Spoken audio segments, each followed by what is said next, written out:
everyone. Thank you for tuning into the JPI's fundraising live stream.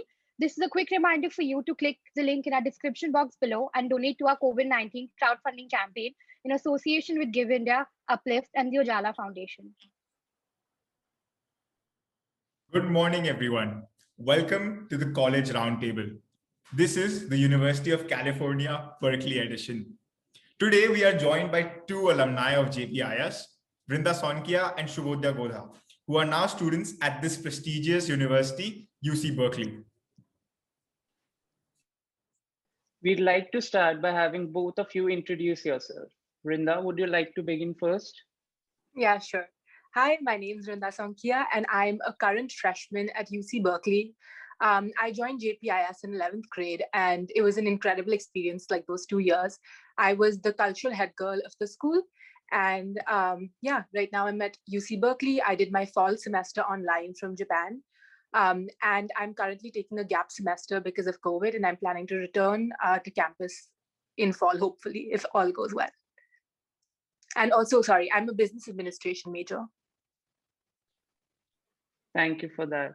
Shubhodaya, please. Sure. I've been in JPIS from the 6th grade, and I'll be going to UC Berkeley as a freshman this fall. So that will be August. Of course, if all goes well, because the visa condition is not good right now. Also, I'm also going to major in business administration at UC Berkeley, and I held the council position as a school cap. Great. Thank you for that. We'll now directly dive into the questions. Ananya, please begin. Yeah, this question is to the both of you.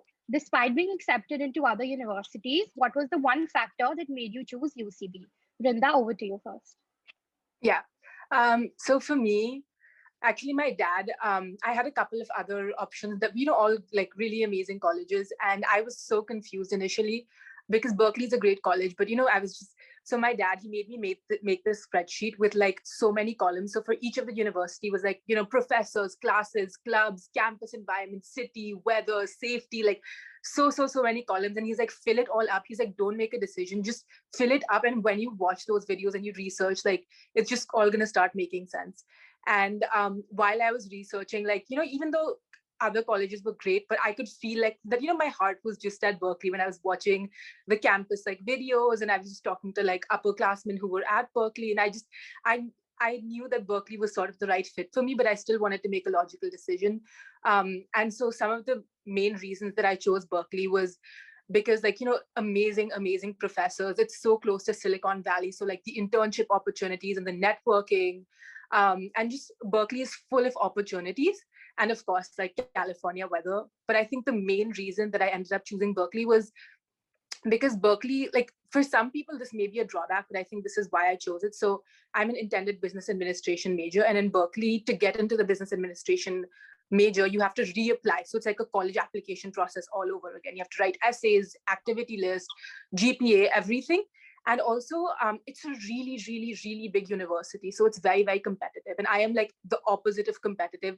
I have never been competitive, but to like succeed in life, a little bit of competition is important. So I thought being in this environment would hopefully force me to leverage my competitive side and make sure that, I'm always on top of things. And yeah, I think that was the main reason I chose Berkeley. And I'm really happy I did. All right, so I didn't have such an extensive process to choose Berkeley. One of the main reasons was, of course, the location, considering Silicon Valley is so close by. Also, even though I was an intended business administration major, I knew I wanted to study either data science or computer science at college, either do a minor in them or do a double major. And Berkeley is excellent for those courses as well. So that was one thing that gave Berkeley the edge over the others for me. And of course, the weather and, as I said, the location was, one of the prime factors which I considered. Right. So thank you, both of you, for your responses. These are some exclusive factors that all of us do consider. So my next question to you is, like we know it is a common practice that we all approach our seniors and the JPIS alumni for advice. Shubhodaya, my question to you is, did you approach Vrinda before applying to UCB regarding assistance with the application process? I don't think so initially, because I wasn't really, so initially when I was applying to UC Berkeley, I was still waiting to hear back from my early decision two choices. So UC Berkeley wasn't the top choice for me, but of course it was in the, the top 3, top 4 bracket. And I was more focused on them on that part. And the UC application has a different deadline for the 30th of November. And at that time, we were all in the hostel, and Ayush sir and Akriti ma'am were just helping us so much. So I think I didn't really reach out to any seniors. I just reached out to, I think, Push for Penn, because I applied to Penn ED. And I think, yeah. So, Shubhodaya, have you gone through Vrinda's application? Like, have you ever had a look at it, even from the above? Not even once? Not really. I mean, I do know that she was involved in some amazing organizations like Board. But I mean, I haven't really had a look at the application. Vrinda, did you see his application? Like, did you guys have a chat when he got admitted into UCB? So when he got admitted, he reached out to me, not before, but once he got admitted, like he reached out to me with, like, what do you think are the pros and cons and just how the campus environment is. And like even yesterday, he was asking me some stuff about classes and about advisors and clubs and, like frats and rushing and stuff. So we've definitely like had conversations, but that's after he's gotten in. But I haven't had, like, I don't know much about his extracurricular involvement and stuff. No worries, no worries. Okay. So my next question is to you, Vrinda. What is the difference between studying at Jpi in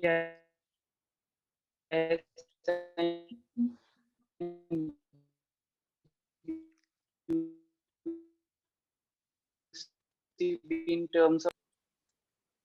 Wait, I'm so sorry. My Wi-Fi was cutting out. Did you say what's No, the no, difference? it's actually his Wi-Fi, his side. Okay. Let me repeat it for him. So, Vrinda, what Aditya was asking you is that what is the difference between studying at JPIS and UCB in terms of the student body? So here's the thing. I haven't really been to campus, so I can't say that much. But I mean, I'm sure it's very, very different. First of all, JPIS, my batch, like everyone was just like a family, right? If there was 150 people in the batch, everyone, all the teachers, and you just, it's like a family for sure. Whereas Berkeley, it's huge, which is one of the reasons, because it's one of the reasons I chose it, like I mentioned earlier. But there's like 8,000 people in one grade, so there is no way that you can get to know anyone. And like at JPIS, that like you're automatically a family, and I think at Berkeley you kind of have to go through a little more effort to find your home and to find your family. Like some of the upperclassmen I've spoken to, like that's what they say, that one, like probably the one challenge at Berkeley that a lot of people face is that you sort of feel out of place if you're not able to find that family. So luckily, like I'm part of some clubs and I've met some amazing people and I've sort of found my family even virtually. But yeah, I mean, and also like the competitive thing at JPIS, like, since you're like a family, everyone is super, super supportive. And Berkeley's, I don't think it's cutthroat at all. Like people will help you out. But in a class, if there's like 200 people, 300 people, like how do you, and especially virtually, it's difficult. But I mean, hopefully I'll have a better answer once I get to campus. Definitely, JPI is home to all of us. My next question would be, what advice would you give to a freshman, one like Shubhodaya, and what will be some things to avoid in the first year at UCB? Okay, so for the first thing, some advice.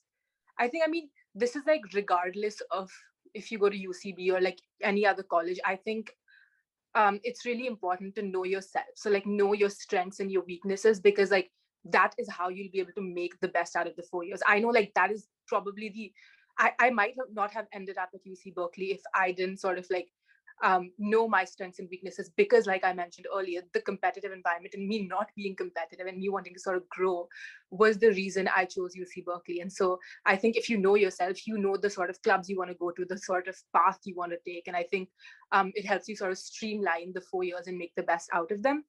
And then the second one, okay, I know this will sound so cliche, but it's true. And especially at a place like Berkeley, like, do not be afraid of failure.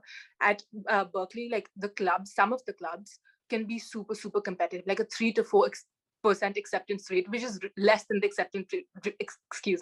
acceptance rate at Berkeley, like literally 3 to 4%. When I applied my freshman fall, I got rejected. I applied like 4 or 5 clubs, consulting clubs.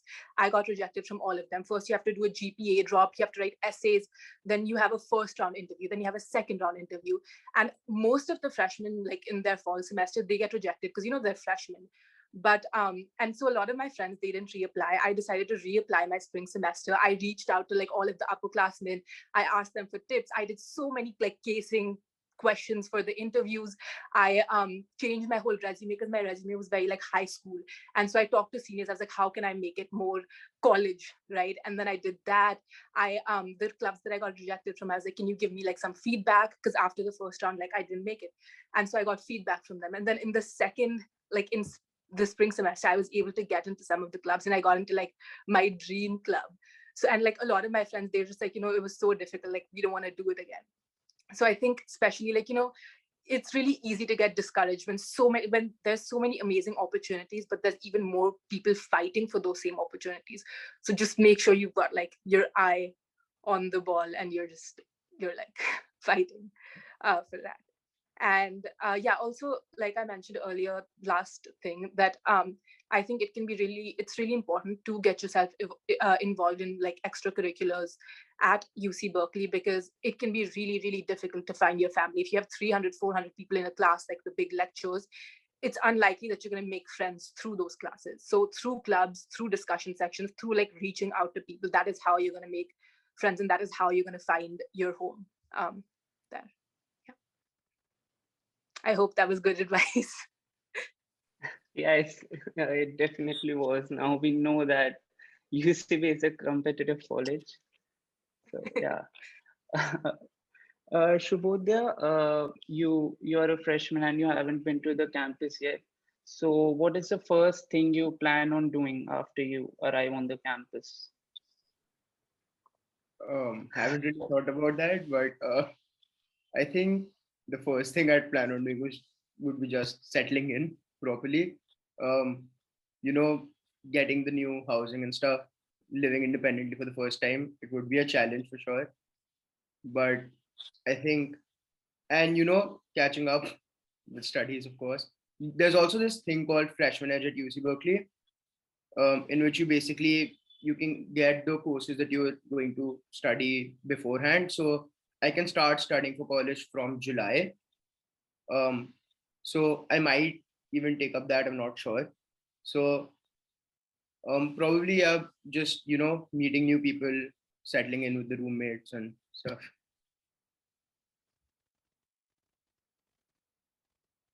Correct. So now that's that. Vrinda, I want you to tell me, on a level from 1 to 10, how much effort would you put to pass a class? Like, were the starting days overburdening for you? Like, how much effort from a level of 1 to 10? Honestly, to pass a class, I think it's like 2. Okay, because UC Berkeley, like most of the classes, they're graded on a curve. Okay, so only like it doesn't matter even if you get 40%. If the class average is 60%, you're still passing. So everything is based relatively to how you're doing. So I think to pass a class, it shouldn't be too difficult. But to get good grades, to get an A, you really, really, really have to like work your butt off. So I mean, to get good grades, I think it would be like 8 or 9. You really, really have to work hard.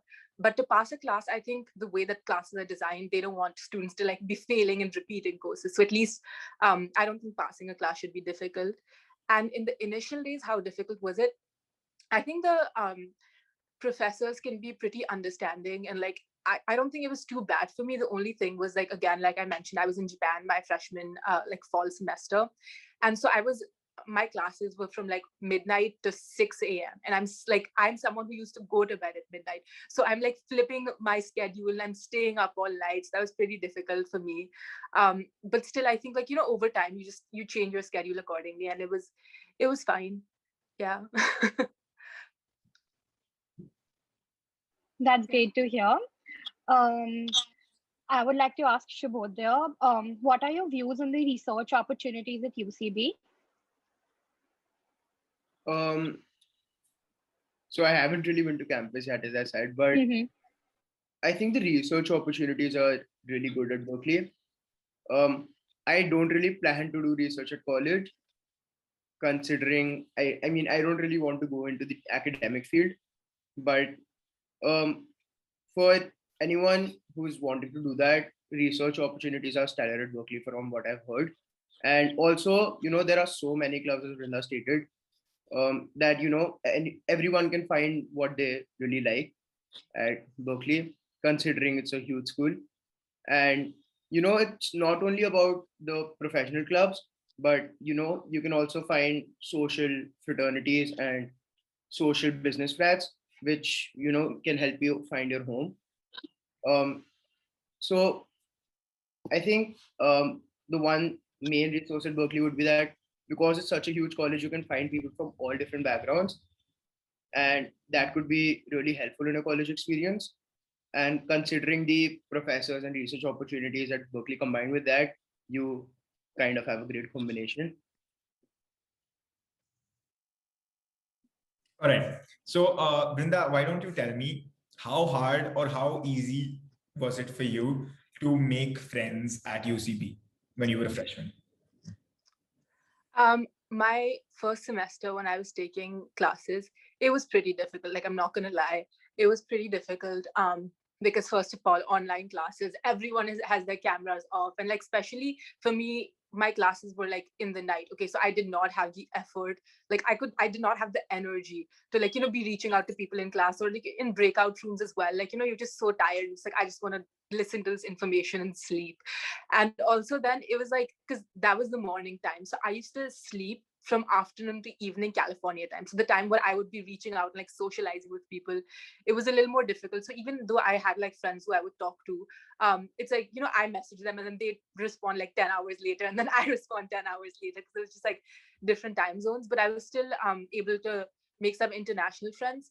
And also, I had some friends who had like really, really weird time zones because, college, no one really sleeps. So some of my friends, like I used to, when we would study together, just talk. It's like 4 a.m. over there. They're like, yeah, I just woke up. Like, it's really weird. But yeah, I think the first semester was definitely more difficult. The second semester, like I mentioned, like I've been taking a gap semester, so I don't really have classes, so I can be awake like the afternoon to evening time and actually like meet people during that time. And also this semester I'm part of 2 clubs, and through those clubs, like I think I've gotten really, really close to them, because once you're part of like some clubs, depends which clubs they are, but especially the clubs that I'm part of, like they're very, very tight knit community. They hang out every day. Most of them are roommates. Like it's a really, really close family.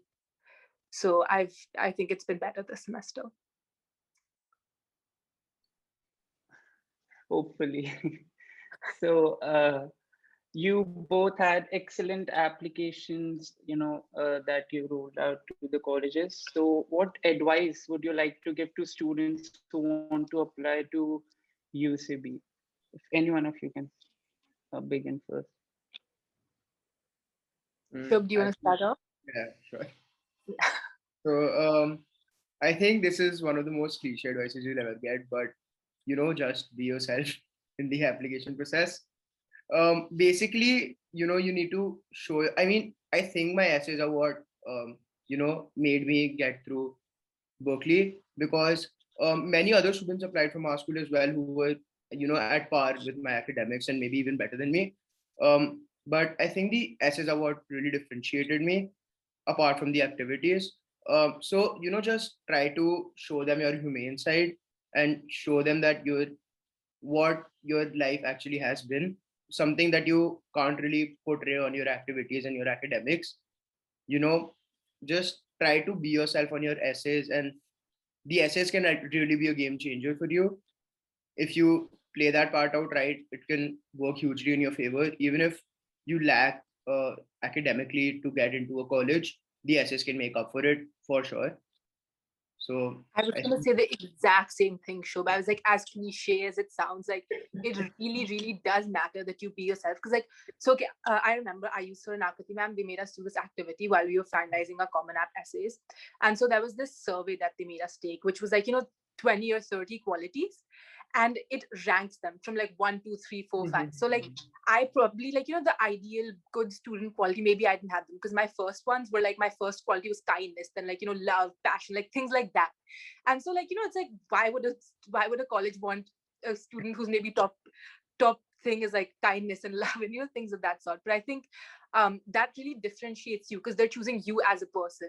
And my essays and everything was related to that, because in my essays I talked about my family, I talked about I think the main thing in my application was social work as well. I run like an NGO, and so I really highlighted that and how my family affected me and the work that I've done. And I think it's really, really important. Like your essays, your activities, they should all tell a story. They should, looking at that, someone should be able to be like, oh yeah, that is how Vrinda is, or that is how Shubh is. Because then if it's really scattered, right? Like in your essay, you're talking about your activities, probably like they can help give a sense of who you are, what your values are. But in your essay, if you try and write the ideal essay, someone that you think that they would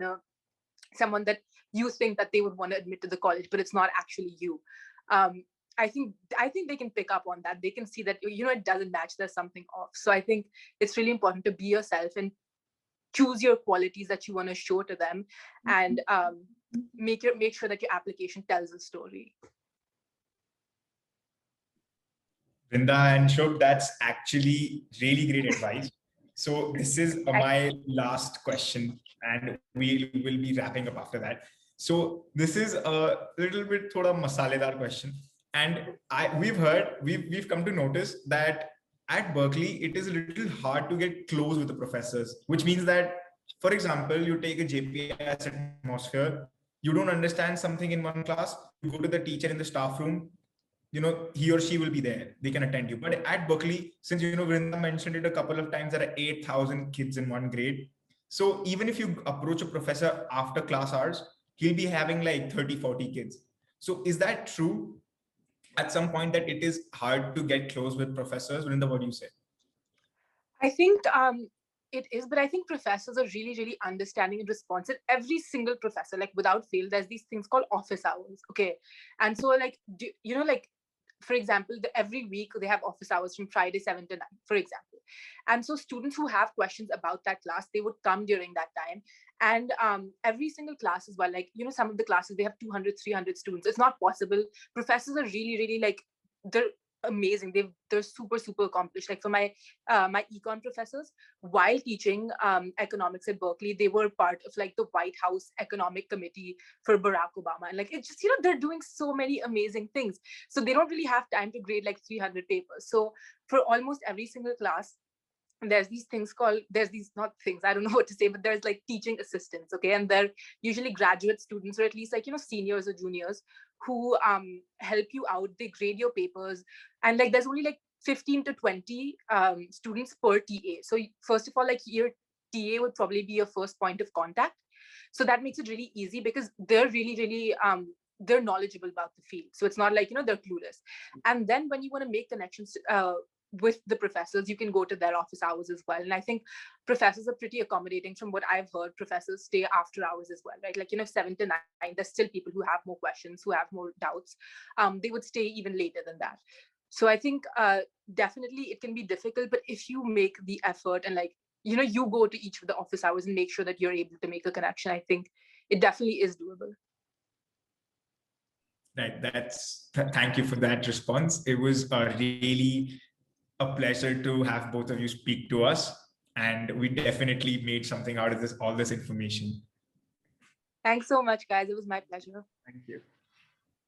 A reminder, thank you for tuning into the JPI's fundraising live stream. This is a quick reminder for you to click the link in the description box below and donate to our COVID-19 crowdfunding campaign in association with Give India, Uplift, and the Jala Foundation. Thank you.